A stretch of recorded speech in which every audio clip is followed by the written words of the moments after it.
ఈ మధ్య బీఆర్ఎస్లలో పొత్తు అంటున్నారట. ఉంటుందానే అన్న ఒక్కసారి క్లారిటీ ఇస్తున్నా అన్న. మీడియాలు కూడా ఇనురు అన్న జర మీడియాలు కూడా మీడియాకు తప్పుడు లీకేజ్లు ఇచ్చి మీడియాను తప్పుదారు పట్టించి మంచి రాలే మీడియాకు తప్పుడు లీకేజ్లు ఇచ్చి మీడియాను తప్పుదారు పట్టించే లుచ్చ రాజకీయ నాయకులారా, భారతీయ జనతా పార్టీకి బీఆర్ఎస్ కు పొత్తు ఉండదు. ఎవడన్నా బీఆర్ఎస్ కు బీజేపీ పొత్తు ఉందని ప్రచారం చేసే ఫాల్తు రాజకీయ నాయకులకు ఒకటే వార్నింగ్. మీరు చెప్పులేసుకున్నారా? చెప్పులు తీరి ఇలా తారపల్లి చెప్పులు తీరి చెప్పులు ఉన్నది తీరి చెప్పులు తీరి ఎవడన్నా అంటే ఈ చెప్పుతో కొట్టురానా? చెప్పుతో కొట్టుడు. ఈ ఇంతకంటే ఏం లేదు. ఎవడన్నా ఇంకొకసారి బీజేపీకి బీఆర్ఎస్ కు పొత్తు ఉంది అని బీఆర్ఎస్ కానీ ఎవరు రాజకీయ నాయకులు అంటే చెప్పుతో కొట్టురానా? ఇది క్లారిటీగా ఇంతకంటే బీఆర్ఎస్ పార్టీతో పొత్తు పెట్టుకుంటాడే. వాళ్ళు అధికారం ఉన్నప్పుడు ఏమైనా పొత్తు పెట్టుకోలేదా? కేసీఆర్ అన్ని లుచ్చ రాజకీయాలు. ఢిల్లీ పోతున్నాడా? ఢిల్లీ ఏం పోతాడు? కొత్త స్కాచ్ బాటిల్ వచ్చింది ఢిల్లీ పోతుండు. అయితే స్కాచ్ కోసమో అయితే కాలు నొప్పి మన కాలు ఎరిగింది కదా, కొడుకు కొట్టినట్టున్నాడు బాగా.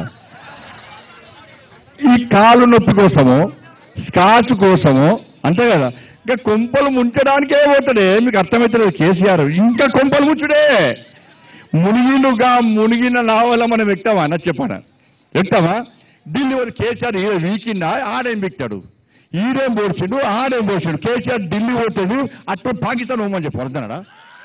అటే వీక్మని చెప్పాను, అటే వీక్మని చెప్పు. కేసీఆర్ ఢిల్లీ పోతాడు, బీజేపీ నాకు చర్చలు. ఈయనకి అపాయింట్మెంట్ ఎవడు ఇవ్వాలి అపాయింట్మెంట్? నువ్వు సీఎం అప్పుడే తీసి కొడితే వాళ్ళకి నువ్వు రాసిరావు. నువ్వు వంగి దండాలు పెట్టి పొల్లు దండాలు పెట్టే మా కుంభ మూసివి. ఇవి మా బీజేపీ నాశనం చేయడానికే పుట్టింది బీఆర్ఎస్ పార్టీ.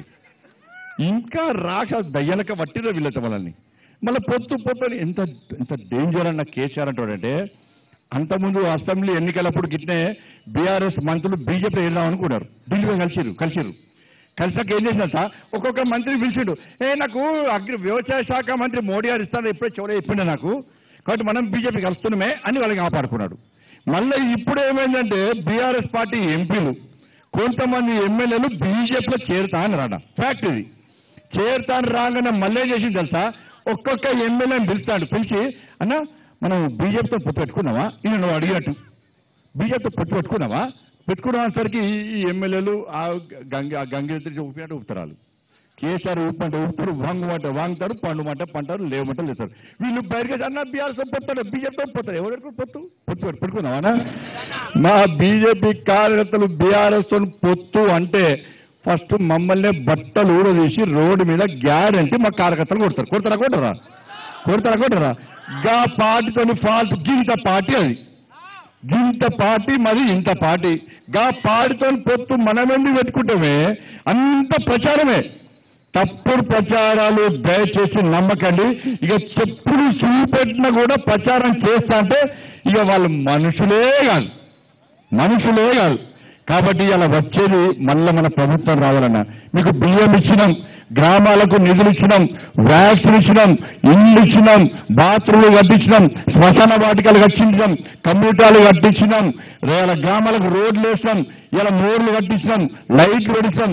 గ్రామాలకు నిధులు కానీ మున్సిపాలిటీ నిధులు కానీ అన్నీ ఇచ్చినటువంటి ఏకైక ప్రభుత్వం నరేంద్ర మోడీ గారి ప్రభుత్వం. కాబట్టి ఈ దేశంలో ఇచ్చిన హామీ నెరవేర్చినాం.